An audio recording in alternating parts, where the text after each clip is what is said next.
We are the association of related churches. Man, I think this the best part of who we are actually is that we don't just give you funding or even know-how. We give you us.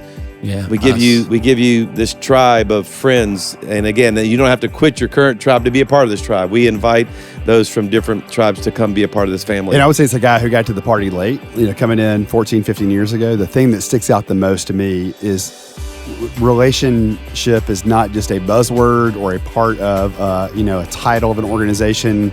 Every name you've heard named in this podcast is all doing life together and spending time together, and we want that for everybody that's listening right now. Well, hi everybody, and welcome to the GrowLeader podcast, where we grow leaders that grow churches by helping them reach their full potential. My name is Matt. So glad to have you with us today. I'm pumped about the episode today, Pastor Chris, because it's rare that we have somebody on that you know so well. And our guest today, you guys go back decades, long time. Yeah, we're actually at the ARC conference right now at the time of this recording, and we were just finishing a morning session, and we talked about church planting. We talked about our history. We talked about some of our distinctives.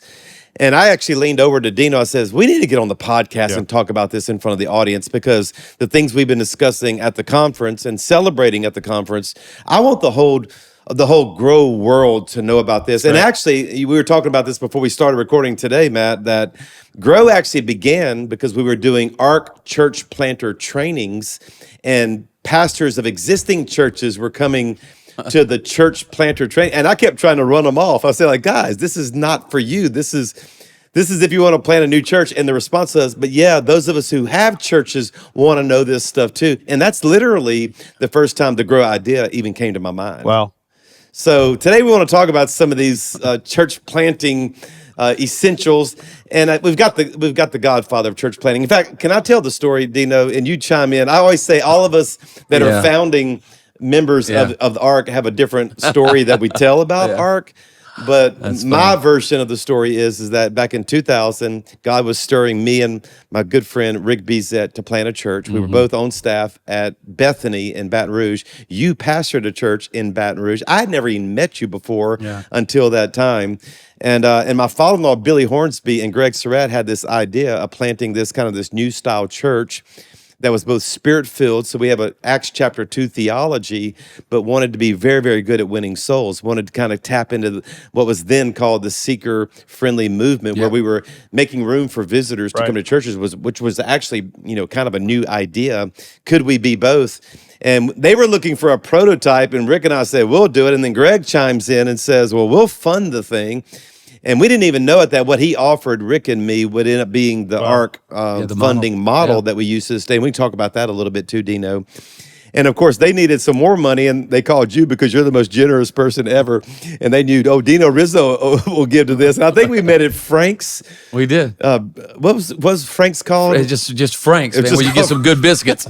Biscuits and alligator sausage. It was a breakfast spot in Baton right there, Airline Highway. Yeah, we called them cat head biscuits. They were just so big. They looked like the size of a cat head. Yeah. And we were eating biscuits and alligator sausage gravy on top of, oh my God. Anyway, and we were talking about dreaming these dreams of planting churches, and so you guys got involved, and we didn't know ARC was being born, but ARC was being born. And so when we planted our churches on February 4th, 2001, the first 2 ARC church plants, now there are more than 1,100 churches across America. Those were the first 2. We had no idea what God was doing, and man, what a ride it's been, my brother. It's been pretty awesome. What would you add to the story? Well, it was fun to be at the conference this morning, and you did a great message. I mean, the message that you gave really is a Mount Rushmore message for what it was great. ARC is about. And I'm thankful for it. But my wife and I, we planted a church in '92, and it just didn't go well. And so we couldn't get anybody to help us. We couldn't get nobody to help you. Nobody would give you an idea. Nobody would give you a hint. Nobody would give you access to anything they were doing. It was all like some secretive, and just learn on your own. And after a couple years of doing that, I remember Dylan and I were like, if we ever get the means, we will not let this happen with those that we love. And so we all of a sudden got blessed and our church grew. So we started helping some people. We helped Rob Ketterly. We helped John Seedling, Joe Champion. It's friends from Louisiana, friends from Baton Rouge, all of our youth pastor guys. And then out of that, getting with Billy, yourself, Rick, we're like, I think you love doing this. I said, well, I don't want, it's too random. I'm buying a keyboard, a trailer. And Billy said, why don't we all do it together, get a war chest of resource, and let's train them. He said, are you in? And, in between a bite of a biscuit and some gravy and some hash browns, I said, I'm in. This makes so much better sense, and it will be more strategic, and we'll have a better return. Yeah. And that's why we jumped in the beginning. Yeah, and we found out that back then that actually the church planter failure rate was 90%. And it dawned on me, because I have a business background and a business degree, that, man, that's the same percentage of the failure of small businesses. And I wondered if there was a correlation between why only 10% of small businesses succeed, and that being the same number for church plants. And so I did a study and found out that really the reason why 90% of small business failed, it wasn't because the product was a bad idea or they didn't know how to cook or they food. were bad people. None of that. It was that they were undercapitalized on the front end. It never got enough money and energy and resource on the front end to give it the boost it needed to get to critical mass. So they just had a lack of margin from the start. Well, yeah, but I mean, they didn't even have the resources. So they had an idea, but they couldn't fund it well enough to kick it off well. And I wondered if that's the same thing that's happening with church plants. And so we decided to find out, okay, then what is the critical mass of a launch day, the first day, in order for it not to die? And we all know that if you've ever preached or if you ever led worship, like it's different preaching in front of 2,000 than 20. Of course. Like, so, okay. So there is a point where it turns into some momentum. And then what is that number? Found out that number was about 200 people. Yeah. You had to have at least 200 people. So I thought, okay, there's about a 50% attrition rate. Right. So whatever you attract, about half are going to stay. So the whole model, the first time we ever planted an ARC church, our church, we thought, well, then we have to get at least 400 people there, which then begged the question, then what do you have to do to get 400 people to show up on the first Sunday, so that if there is 50% attrition, you'll have at least 200, which means you'll have critical mass, which means it'll work. And I'm happy to report that 23 years later, that ARC has a 93% success rate with churches. So we actually flipped. That's amazing. We literally flipped the statistic by just having a better church plant model. And then since then, Dino, of course, ARC's given how much money away to $78 million to church $78 million That's that we've given away out of our missions budgets. We don't take any, those of us who are the founders and on the lead team, none of us take a penny from it. We're all giving money to it and out of our missions budget of our churches. In fact, we don't even have any outside fundraising that's needed, because these are all local church financing the start of other churches. And I'm just so grateful to God. Pastor given, and it's just in the church. And I love that. I love that. Here we are 23 years later, and we planted some great churches. But you're on the front lines of it every day now as our president. And you literally are on the staff of the Association of Related Churches. But you guys are learning some new things, Dino. And I know you're all up in the, how we assess these churches. How do they even qualify for funding? What are you learning? Like, what are some of the things that you're learning? Because we just met at lunch. Right. These pastors, and some of them had 1,700 on launch day. Launch day, 1,700. One guy had 1,100 on launch day. I'm like, my goodness, we are definitely improving on the model here. What are we learning? Well, if everything rises and falls on leadership, you talk about grow leader, you're trying to grow the leader. We're trying to grow that leader even before they get to the first launch day.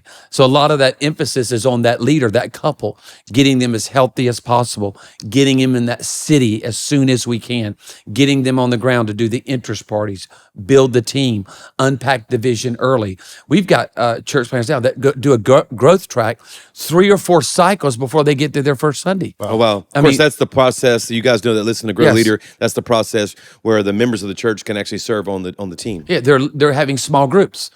We always tell them, make sure you're serving the city before you have your first service. So there's a lot of work to get into that city, get into that community, and then also working harder to coach them, to create community for those church planters before they get there, where they feel like, man, they can ask questions. We shared in our meeting that we put a planter with a coach, and we're trying to put them with coaches that understand their context, understand their logistics. Right. So there's some similarities in where that person planted. Our coaches have planted within the last 3 to 4 years. So they feel it, they're on the ground, they're still building a team. So we're matching them with them. And over that process, they have about 150 touch points. That is meetings, that is Zoom calls, that's curriculum, that's training, that's checking the boxes, making sure that they're doing what they're supposed to do.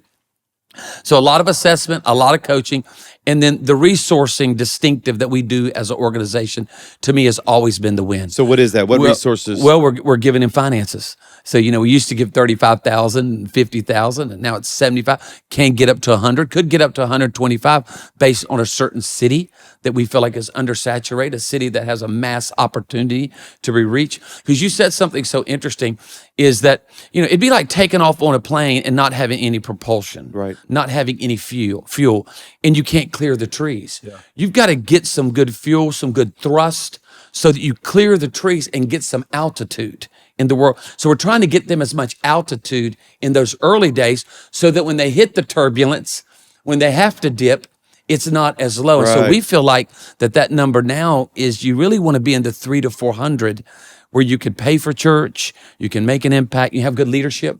So those are kind of the things that we're being flexible and fluid on as we build this model out to be strong in our launch day. Yeah. And for you guys that are listening to the podcast, we'd want you to know too that this funding model, they then, once their churches are started, they give out of their missions budget to give to the next generation the same amount that was invested in them. So it's a reinvestment. We don't call it a payback because we really aren't. We're not a bank, but they actually take whatever we've invested in them. They are now taking that same amount and reinvesting it into the next generation. And then most of them are continuing out of their missions budget in perpetuity. That's our story. Yeah. So we had the first investment in us was Pastor Greg Surratt, and gave about $50,000, and our church came back out of our missions budget and reinvested that back into the next generation of church plants. And of course, ARC has been in our missions budget since then, and we're very, very proud. In fact, I tell our congregation that it's probably the best missions dollar that we invest because we're not giving to need, we're giving to the thing that Jesus created, his bride, that will meet the need forever and ever. So I actually think, Matt, it's the best investment that we make because it's not being used up. It's actually building something that will continue to give to missions. And it's a crazy thing to be able to stand on stage at the end of a Sunday as we're getting ready to celebrate and worship God we're giving and say, hey, Church of the Highlands, you need to know that today in Chattanooga, Tennessee, a church launched. This many people showed up, and we get salvation reports, and people go crazy just knowing that, man, we're putting what we're experiencing somewhere else where they didn't have it. I want to ask you, you guys were talking about some stats earlier on about the need for church planning or a focus on church planning in the future. And, everyone listening, maybe you're not a church planner, but we think there's a biblical mandate that we care about church planning, just every single one of us. Talk about the future and where church planning needs to go and why what we're doing with ARC is so important as we send planners out. Well, the change in culture, but then also population growth is going to be astronomical when you look at it, the rate of it over the next, we've been existing about 24 years. Yep. So if you just say, okay, another 24 years, the population growth will be 110, 115 million in America. So that's just in America what we'll go to. When you start thinking, and Pastor Chris and I talk a lot about this, church closures, the stat that you talked about how many pastors and ministers are leaving. I read somewhere that in the next 20 years, will be half the pastor workforce in America. That's crazy. Because they're retiring, quitting, or defaulting faster than we can replenish them with new leaders. Yeah, we lose more churches a year than we gain. So there are more churches that are either shutting down, no longer with us, that maybe that area of the city is no longer able to take care of that church. So we're losing churches right now. And it'll be epidemic. I'm actually... we do this, and I want to say that I want everybody to hear this that's listening to this podcast. This is not a project to us. This is a critical need that we build what Jesus is building, and that is his church and then building the leaders. But if we don't do it, that's what we're talking about here. I'm telling you, we're on the doorstep of a post-Christian America. simply because we don't have the churches and the leaders anymore. And so I don't know. I'm We as need motivated hundreds. for this Yeah. as I've ever been. It's hundreds of thousands of Christian work. That's why I think when what your heart is, Pastor Chris, with planting new churches, growing that leader, resourcing that leader, college, putting Supply leaders them. in the field. Now you have a supply chain, Yep. and then you just keep moving that cycle through there. Then you're hopefully going to try to do what we need to do. We've got to make sure we're faithful on our watch to the Great Commission of planting new churches. And so Exactly. that's a big motivator for us. And I think you said something about the financial distinctive. That's huge too, because you can't do it without that. And that will keep increasing when you think about Right. it over the next 24 years. And every pastor that's listening, you say, well, I'd like to be a part of that. Yeah. I want you to know that the lead team, we call them the lead team, but it's the board of directors of ARC. We actually underwrite all of the expenses of ARC, all of the salaries, buildings, administrative costs, so that every church that gives to ARC, 100% of what you give goes to a church planter and a launch day. And it's something we're very, very proud of too, so that you can say, and by the way, I want you to say this, Yeah. that when you say, you don't ever say ARC planted, don't say we planted, Right. because this is we co-share this vision together, all these churches. So if you'd like to be a part of this out of your missions budget, we would love, just call our ARC office and Yeah. you can be a part of that. And you don't have to get out of your network or denomination, because we're not a network or denomination. We are a collection of networks and denomination that have all come together to strategically fund new church plants. And I said today in the session that I did, also to enjoy life and ministry together. We are the association of Related churches. man. And I think that's the best part of who we are, actually, is that we don't just give you funding or even know-how. We give you us. Yeah, We give you this tribe of friends. And again, you don't have to quit your current tribe to be a part of this tribe. We invite those from different tribes to come be a part of this family. And I would say it's a guy who got to the party late, coming in 14, 15 years ago. The thing that sticks out the most to me is relationship is not just a buzzword or a part of, a title of an organization. Every name you've heard named in this podcast is all doing life together and spending time together. And we want that for everybody that's listening right now. Can you talk about, for both of you, GrowLeader and ARC are so intertwined, and yet they're very different. They do different things. They have different missions and responsibilities. Tell our listeners how they work together, how even GrowLeader started out of ARC to fill a need with this pastor. Yeah, again, I wasn't looking for GrowLeader. I was very focused on ARC to plant these new churches, and all these existing churches and pastors started coming to our ARC church planter events. And I just simply told them, this isn't for you, Right. which is so rude, honestly, now that I look back and say that. But this isn't for you. This is for new churches. I can be so laser focused in that kind of a way. And then I had a pastor actually say, Pastor Dino, they said, well, what about us? Right. We want to know this stuff too. And that's when I thought there is a need. There is actually a vacuum of just practical ministry training that didn't exist. So you go to conferences, you get a lot of preaching, but you didn't get a lot of know-how. You didn't get like, where did you buy that, and can I have one? And what does your band practice look like on Thursday night? Nobody was breaking down church. Right. And that's what Grow became. Grow became the most pragmatic, equipping. We actually think you're already sufficiently inspired. You just needed to know a few things that you didn't get taught in seminary or from the church that you were raised in. And of course, that's what's caused Grow to explode in growth, because it's so pragmatic. And when you put them in place, they actually help your church grow. So it's something we're excited about. And then of course, we're sitting here in this podcast studio with all this background noise right now, because I'm looking out and I see pastors everywhere looking, waving at us. Yeah, they're looking at this campus building, because we're right in the middle of this ARC conference. But we created this because if you start new churches and you grow existing churches, then they all need staff. Yeah. And they need children's pastors, and they need worship leaders. And so we have our hands on the demand side with ARC and Grow, and then we have the supply side. Look, I'm looking right at it. It just warms my heart. So we send the laborers into these harvest fields. So it all kind of comes together. It does. And we'll hear people say, hey, I want to be a GrowLeader church. Yeah. And what we think they're saying is, because GrowLeader is tools. We're trying to give you tools to grow as a leader. They're looking for a tribe. They want the relationships. How can people become a part of ARC? What does that process look like to get to know the ARC family more? Yeah, we're always you cannot plant churches without partner churches. You cannot send church planters without a sending church. Right. So we need partner churches, sending churches, support churches, so that young couple can go into the city, go into that community, and and not have contact. LSU baseball back in the day when they were winning all those World Series, were LSU fans.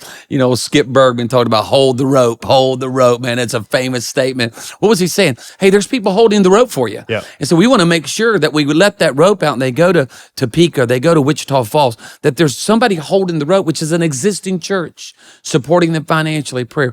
ARC is there to get you to the best launch day possible. Right. And then we're going to walk with you a little bit, because there's some dynamics in those first 6 months a year, almost like it's still a little bit of an infant. But we want to get you out of that infancy stage into a taller growth. That's where we want to be able to make that handoff into GrowLeader, into other type of mentors, and there's spiritual families and all those kind of things that those dynamics, where then they can begin to learn at year 2, year 4, year 10, and that's why GrowLeader and ARC fit hand in hand. And then what Pastor Chris said about the college is massive right now. Yep. There's probably not a week go by, and I mean this, that I do not get a text from an existing church. I'm looking for a worship leader. I need a student pastor. I'm trying to figure out kids ministry.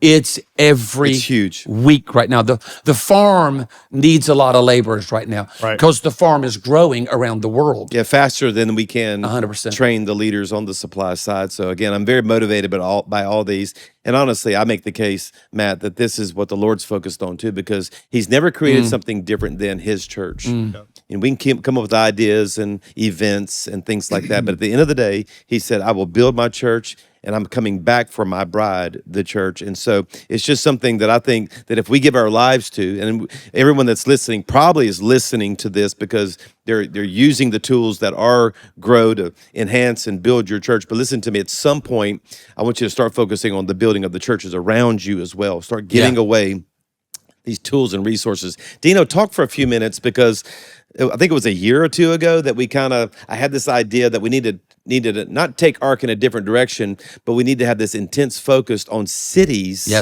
that do not have adequate number of churches. So, because if we're honest, let's be honest, we were planting a lot of churches around our geographic location. Yeah. So, we were planting churches in Charlotte and Orlando and Nashville like crazy, right? Yeah. Which is fine. I mean, those cities need churches too. But we started thinking about cities like, Milwaukee and Boston and Montauk.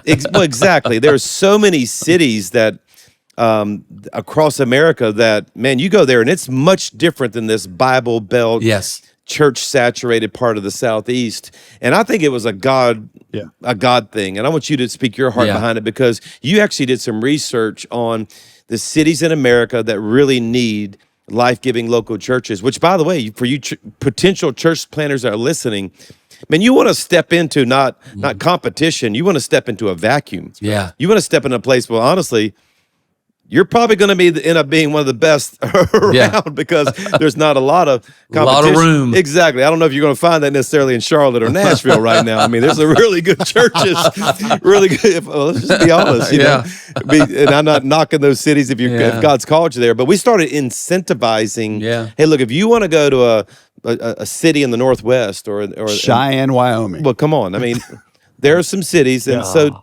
I want you to talk about how that project's been going. Buffalo, Montana. That's right. There you go. Well, that is exactly what you just said. We looked up and said, wow, you know what? Let's do a study. And we studied about, all the cities that were maybe over 35,000 in their region. And we found about 280 cities. And then we identified the ones that maybe only had one or no ARC churches. We love all the churches that are there. There are good churches there. But then we started seeing these dozens and dozens and dozens of cities that didn't have an ARC church. Right. And then there were these, again, dozens that ended up being over 200 that we targeted. And so over the last 24 months, 36 months, put a lot of energy towards it. Some couples will come to us with the city. But what we really want is a couple to come to us with an open heart that want to go reach a people. Thank God for those who have a city. A lot of us get cities on our heart.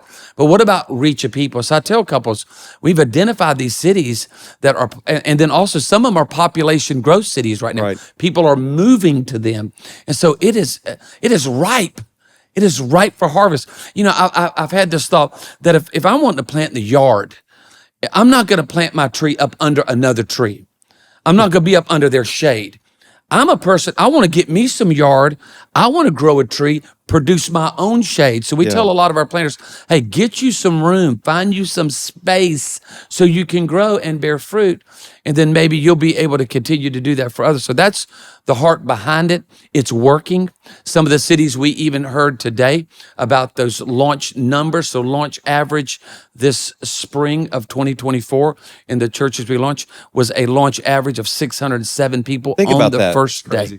607 on launch day now. Wow, that's amazing. That's amazing. And many of those churches were in cities that were open, cities that were, There's a vacuum. There's a vacuum. And so we're working with them. And then we incentivize a lot of our planters that come to say, hey, would you consider this city? Yeah. We had a couple come to us a while back and said, we want to go to the best. Give us your number one city.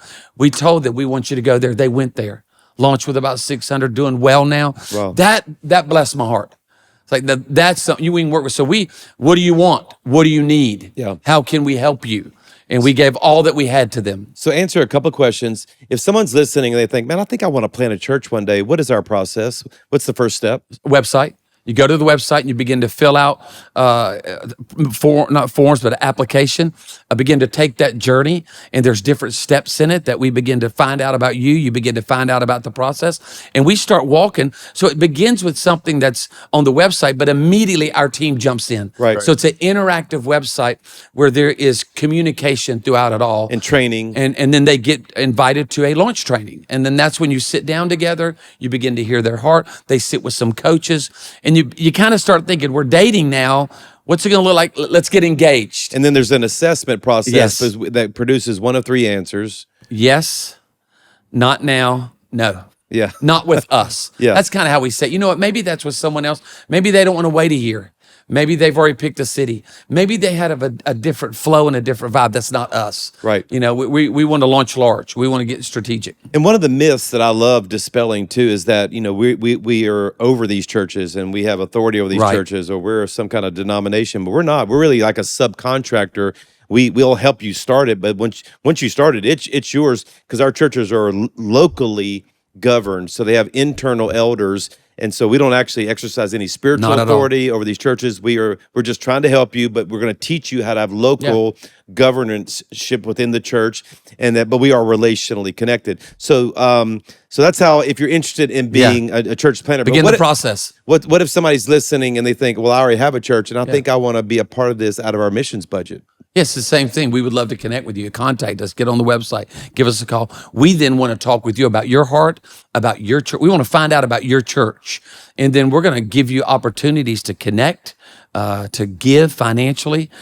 And then you can tell that story. We're going to give you those stories of those church planters that you've invested in. So there's just, again, relationally connected, even to partner churches, supporting churches, and sending churches. And because of the need, we're going to need a lot of them in the future. And I think I want to add, too, kind of in closing, Matt, that I know a lot of times pastors listen to us and they come even to some of our events and they think, my goodness, I would love to have a relationship like that. Yep. I still meet pastors, so many pastors, Dino, that just don't have friends. And, you know, there's this, this mantra in the world today of just kind of independence. And, I'm just going to do, some of the young people say, do you, man, do you, just do you. And I always say, no, don't do you, do us. Do we.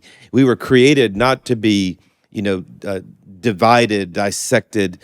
In fact, some sociologists say one of the they don't say this as a spiritual comment. They say this more of a secular comment, but that what made the human race this super species was that their ability to band together. That we are the first generation in human history to be in a disbanding mode, to be in a dissected mode, in a place that they actually say we're the loneliest generation in history. I don't know how they record that. That has all kinds of connections, but we're lonely. Exactly, which is producing a lot of the stress, anxiety. Yep.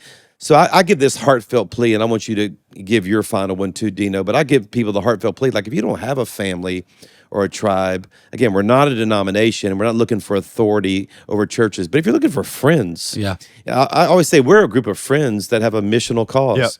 We have a blast and laugh and eat great food, but we also plant churches. Like, if you're looking for something like that, I give my heartfelt invitation to every disconnected, lonely pastor who doesn't already have a network. If you have one, stay faithful to yours. Be a good, loyal member of whatever tribe you're in. But I'm inviting you to come be a part. What's your I'm the plea? same way. I echo what you're saying.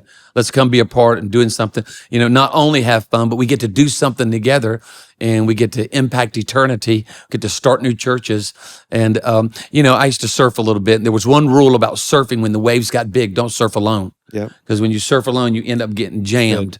And so, surf with a buddy, have a surf buddy, have a surf team, have a surf. And I think that's what we've seen in riding the waves of church planting, the world that we're living in right now. I couldn't imagine doing all this by myself. Right. I don't want to. It's there. And I want to get to the summit. Who wants to who go to the summit solo and you take a selfie? Man, I want to get to the summit and high five some friends and take a picture with a group. That's right. I want to do a group picture. And I think that's what we've done in ARC. And we would love to invite other churches, other pastors to kind of summit with us.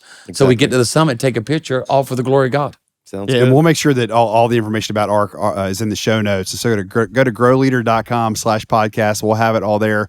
I would say to the both of you, all of your expertise, personality, and everything. I think one of the things that speaks the most to me and to our team here at Highlands about your passion for ministry is your passion for each other and for the group of guys that you have around you.